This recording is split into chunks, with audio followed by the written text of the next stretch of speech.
Terus dipegang kepalanya tuh sampai saya tuh, ya Allah ini kenapa Pak? Gede kan di kepala ini? Bengkak. Iya bengkak, nggak kira-kira gede.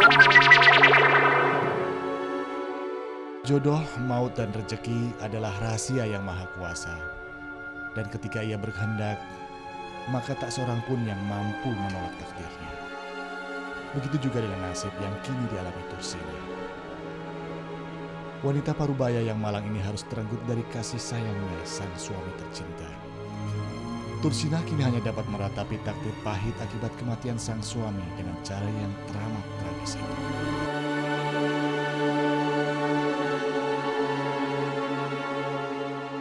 Dengan cara yang tak wajar seperti itu. Sakit lah Pak, nggak sedikit-dikit sakit. Iya demi Allah sakit. Tiap detik, tiap menit saya ingat terus Pak. Iya ya Allah, suami saya apa salahnya, apa dosanya. Lagi sakit mah diobatin. Nggak terima. Iya, kemana-mana diobatin.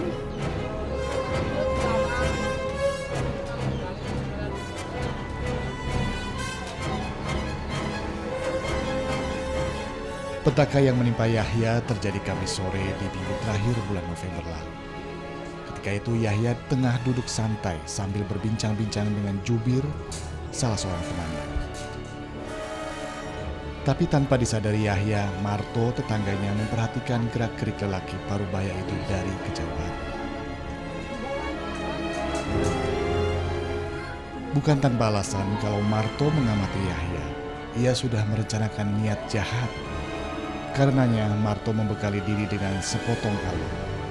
Saat Yahya asik mengobrol, Marto berjalan mengendap-endap mendekati calon korban.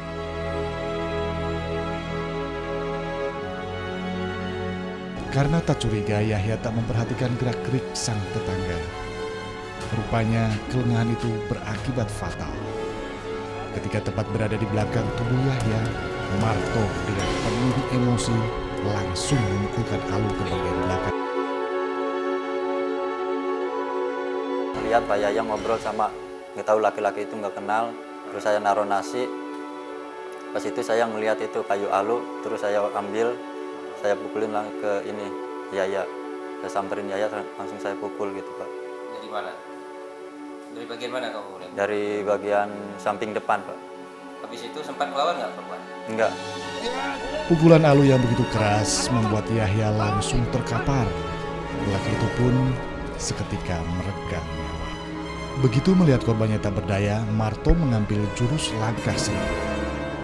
Biarpun begitu, seorang gadis cilik sempat menyaksikan dengan mata kepala sendiri betapa Marto bisa bertindak sesadis itu.